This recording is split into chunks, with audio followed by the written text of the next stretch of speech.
bersikulos 11 paingon sa 16 apan sa dili pa mga igsoon magampo na kita mga tagiya sa Dios pinagi sa balang espiritu labing gamahanan nga Dios among amahan nga nasa langit Ginoo dalaygon ka sa among kinabuhi Lord daghang salamat Lord God sa among paghalad kanimong mga awit sa pagdala namo sa mga pagampo salamat sa imong balang espiritu nga nagauban nagatabang nagagiya kanamo upadayon namo siya gihangyo Lord ang imong balang espiritu nga mao'y manalangin mamuhat sa among mga hunahunag kasing-kasing Ginoo nga makapokus gyud kami Lord sa pagpaminaw sa imong pulong sa man ang among mga kasinatian sitwasyon mga banha sa palibot Lord among pagampo nga ikaw Lord ang maghatag kanamo focus sa among pagpaminaw karon ang sayampo stable nga internet connection ikaw Lord ang lumala sa among mga kasing-kasing hunahuna ingin man kanako Lord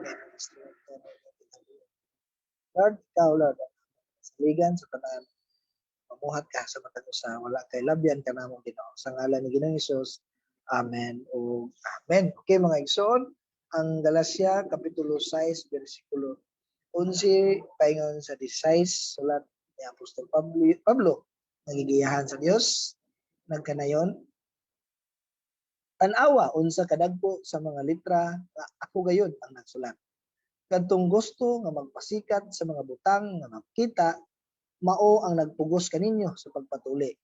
Gibuhat nila kini aron dili sila lutuson tungod sa cross ni Kristo.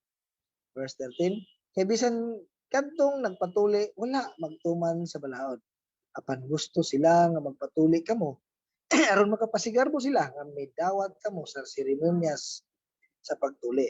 Apan alang kanako magpagarbo lamang ako sa cross sa atong Ginoong Hesukristo kay pinaagi sa iyang cross patay na ang kalibutan alang kanako ug ako patay na alang sa kalibutan dili mahinungdanon kun ang usa ka tawo tinuli ba o dili ang mahinungdanon mao na siya bag-o nang binuhat alang niadtong nagsunod niining lagdaa panghinauton ko nga ang kalinaw ug kaluoy maguban kanila ug sa tanang katawhan sa Dios mo kana ang pulong sa Dios nga atong pagahisgutan niining kagabhion mga igsoon ug ato kining giuluhan ang angayang ipasigarbo.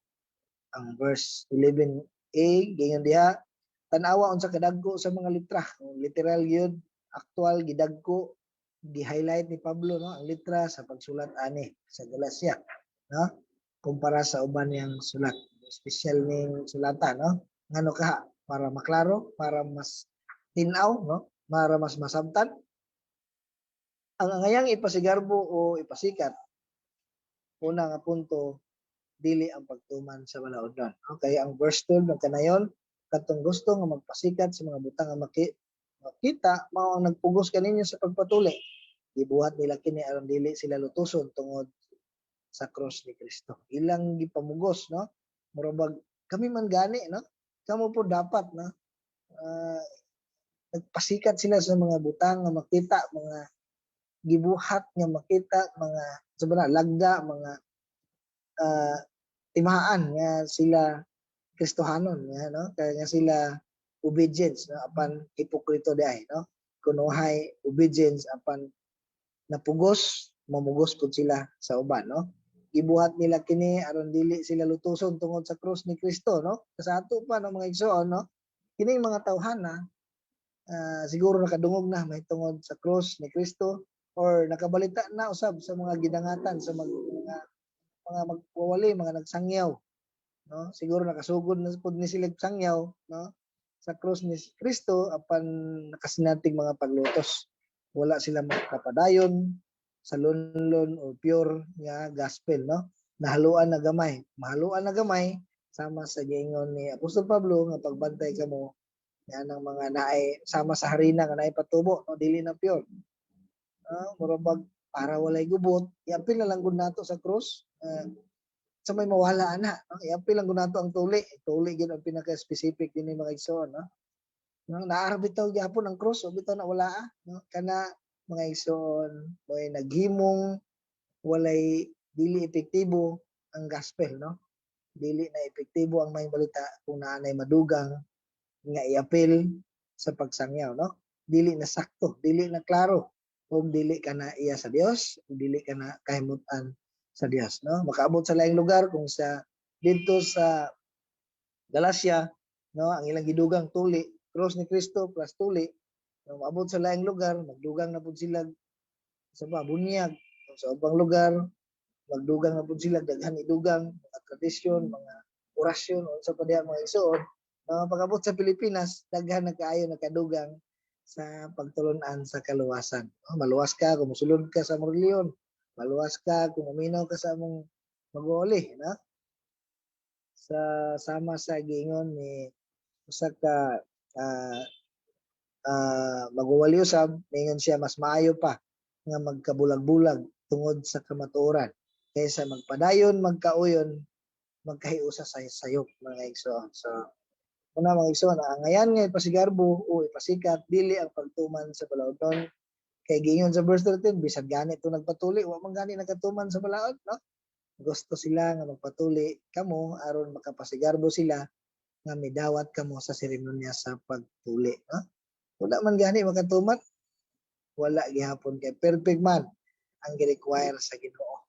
Kung gusto naman landay ka nga tumanon nimong balaod, para sa imong kaluwasan, perfect na lang tanan kay perfect man ang gi-require sa balaod. Pero sanglit wala may perfecto, sanglit nakasala man ang tanan, nahilayo sa himaya sa Dios, wala laing sulbad ang cross ra gyud ni Kristo, no?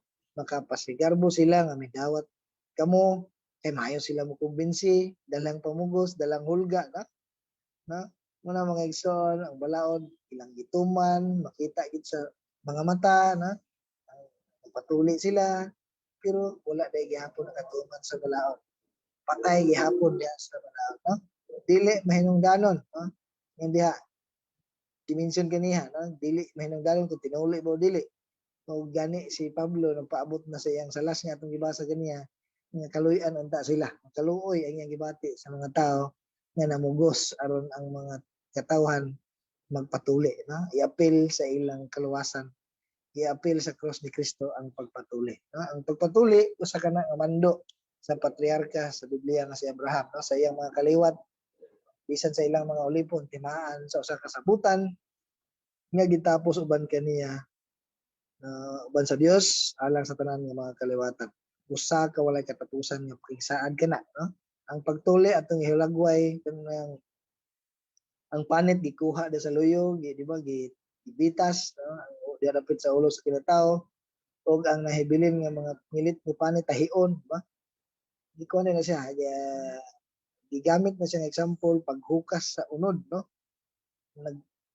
Paghukas sa panit, no? Nagtumong sa kamatayon ni Kristo ug ang magtotoo pinaagi sa pag-iambit kang Kristo. Makasinati niya na ang kamatayon niya ang paghukas sa unod ug ang tawhanon o ano, ug niana nga diwa natuli. Ang pagtuli wala gibutang isip usa ka kinahanglanon sa New Testament sa Bagong Tugon. Hinunua ang mga Kristiyanon giauhag nga magpatuli or circumcision sa kasing-kasing, no?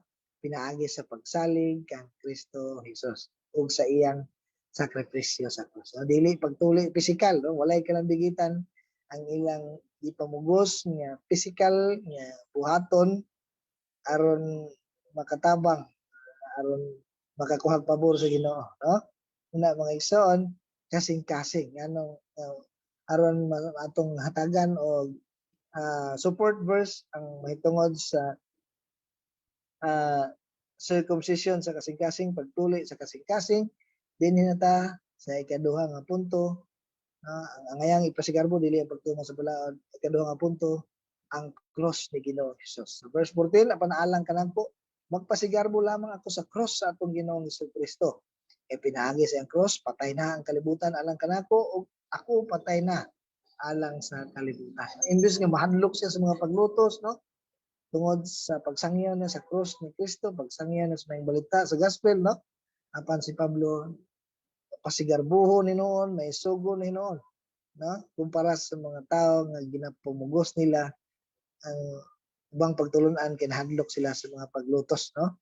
Sa cross ni Ginoong Hesus walay lain, walay halo, no? Ngano? Because by the cross, no? Ingon si Pablo, he is dead, His sin is dead, his old self is dead. His selfishness putting to the cross. Dito sa cross na ang iyang kasalanan, ang iyang pagkatawhanon, no? Patay uban kay Kristo, no? Si Pablo nagpadayon sa walay paghunahuna sa iyang kaguliyong kayuhan, ang iyang gihunahuna kayuhan ug kahimong sa Dios ug kayuhan sa mga katawhan, no? Ang cross ni Ginoong Hesus mahinungdanon kayo kay kini maghatag kabag-uhan. Tuli sa kasing-kasing naay operasyon, operahan sa tuli sa kasing-kasing mismo mao ang hatagan nato suporta karon ang tuli sa kasing-kasing. Roma 2:25 paingon sa 29, kung tumanon mo ang balaod, pagpulos pa ang imong pagkatulili, apan kung lapason mo ang balaod, maayo pa lang wala ka magpatuli. Kung ang mga dili Hudiyo, nga dili tinuli nagtuman sa gisugo sa balaod, dili ba ang Dios mag-ila kanila nga tinuli? Ug kadtong mga dili tinuli apan nagtuman sa balaod, maghukom kaninyo mga nagtamod sa balaod ug mga tinuli kay nagilapas mo ninyo ang balaod. Verse 28, kay ang matuod nga Hudiyo dili kadtong sa panagway lamang, o ang matuod nga pagkatinuli ana sa gawas o sa lawas lamang. Ang matuod nga Hudiyo mao ang Hudiyo diha sa kasing-kasing, kay ang matuod nga pagkatinuli mao ang anaa sa kasing-kasing ug buhat kini sa espiritu sa Dios, dili sa sinulat nga balaod. Makadawat kini mga tawhana o pagdaig sa Dios, dili gikan sa tao, no? Dili gid siya pakitang tao, makita sa tao, kundi dili sa sulod nga namuhat tungod sa pagtuo nato kang Kristo Jesus. Naay operasyon nga mahitabo mo na giingon mo na giingon sa pulong sa Dios, no? Sa Ezekiel ay kung ako na sayo 36:26-27, no? Nga pulihan niya ang atong kasing-kasing nga bato, no? Pulihan niya kasing-kasing nga mas sinumtanon, no? Ug kana mao ang balang espiritu mo yang upira o tulion, no? Pulihan, walison, sa pasama sa pagtuli, walison ang panit, no? Pulihan, no? Sa Galatia 5 verse 2-6, ako si Pablo magingon kaninyo nga kung magpatuli kamo nagpasabot kini nga walay kapuslanan si Kristo alang kaninyo. Kung magpatuli, kung mahitabo manday gyapon kapuslanan si Kristo, no? Si Kristo ang iyang pag-anhi wala na effect, no? Verse 3, pahimangnuan ug ingnon ko kamo pag-usab kadtong magpatuli kinahanglan nga magtuman gayud sa tibuok balaod. Magpatuli naman na day ka, napila na lang po tibuok balaod, no? Pero kung masayop tong isa, wala gihapon, no? Apan insayon sa pulong sa Ginoo, sanglit nakasala ang tanan, nahilayo sa imahe sa Dios. Wala gyud naka-perfect, no? Kamo nga naning kamot nga isipon sa Dios nga matarong pinagi sa pagtuman sa balaod, nahimula Ginoon kang Kristo sa grasya sa Dios. Imbes ka naning kamot nga mamatarong, siya pa'y dayag kaayong naning kamot para gyud sa pagpangalagad sa Ginoo, para mahimong matarong, para paboran sa Ginoo. Ang gingon sa atong gibasa sa Galatia 6:4, no? Chapter 5 verse 4, nahimulag Ginoo kang Kristo og sa grasya sa Dios, no? Kay ang grasya kadto mang bisan dili ang ayan gipaboran ka sa Dios, bisan dili ka ngayan tungod sa imong pagtuo. Sa verse 5, apanaalang ka nato, naglaom kita nga pinaagi sa Espiritu, ang Dios mag-isip ka nato nga matarong tungod sa pagtuo. Pinaagi sa Espiritu matarong tungod sa pagtuo. Pagdawat nato ang Kristo sa kinasing-kasing ngayon, no? Diha ipatikan kita sa ingon sa Episo 1:13, ha? Mausab kini ang midangat kaninyo sa pagkadungog ninyo sa matuod nga mensahe sa maayong balita nga naghatag kaninyo kaluwasan, no? Ipatikan kamo sa Dios. Pinaagi sa paghatag kaninyo sa balang espiritu. Timaan nga kamo. Sumala sa isa timaan nga kamo. Iya na. Sa pinaagi sa espiritu mo ay maghimo ka natong matarong tungod sa atong pagtuo. Verse 6, kay kung nahiusa kita kang Kristo Jesus, dili mahinungdanon ang pagkatinuli o pagkadili tinuli ang mahinungdanon mao ang pagtuo nga nagbuhat pinaagi sa lupa. Ang mahinungdanon mao ang pagtuo nga nagbuhat pinaagi sa lupa. Kung nahiusa kita kang Kristo sa kinasing-kasing. Verse 15, dili mahinungdanon kung sa katao tinuli ba o dili, ang mahinungdanon mao. Ato ganiha verse 6 kini verse 15 giamba ko, dili mahinungdanon kung ang sa katao tinuli ba o dili, ang mahinungdanon mao nga siya bag-o nang binuhat, no? Natuli ka pero ang ikaw paghihad gihapon, no? wala pa gyapon kinaiya sa Ginoo nga makita sa imong kinabuhi kay wala pa ang balaang espiritu. So wala gyapon. Ang gingon diri nga mahinungdanon mao ang pagtuo nga nagbuhat pinaagi sa gugma. Ug ikaduha nga rason ang mahinungdanon mao nga siya bag-o nang binuhat. No, walay ritual, walay mga good works, walay mga pabor gikan sa mga pagbuhat sa mga kabandili gugma sa Dios pinaagi kay Kristo Jesus, no? Sayon sa ilang pagsunod daw sa balaod, no? Pero ang kasing-kasing right before God, no? Dili nila mahimo kay ang mahimo lang kitang matarong atong kasing-kasing diha sa atong pagtuo sa Dios. So sa atong panapos mga igsoon, ang angayan natong ipasigarbo dili gayud mao ang unsa may mga pagtuman sa unsay mga ritual balaodon kun dili walay lain ang cross so yun ni Ginoong Hesus ang iyang gibuhat ang sakripisyo dito sa cross nga perfect gayud, no?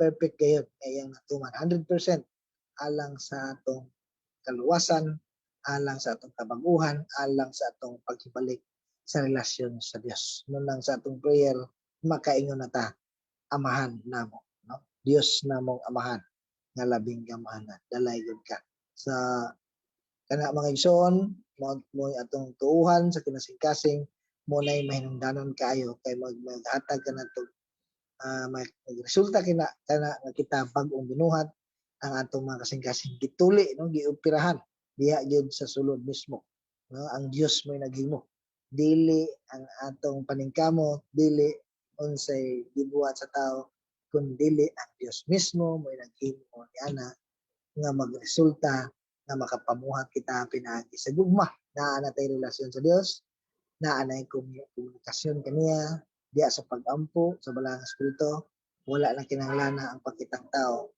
kay nahaamang gid sa sulod ang gitrabaho sa Dios ug mo nay manggawas sa atong mga kinabuhi. Ato ba nang masinati mga igsoon? Amen mga igsoon. Atong masinati ang kabaguhan mismo wala lang nato gipanabi kay dili man panghinambog dili man pakitang tao apan ang Dios klaro nga namuhat sa matag usa ka nato sa iyang balaang espiritu.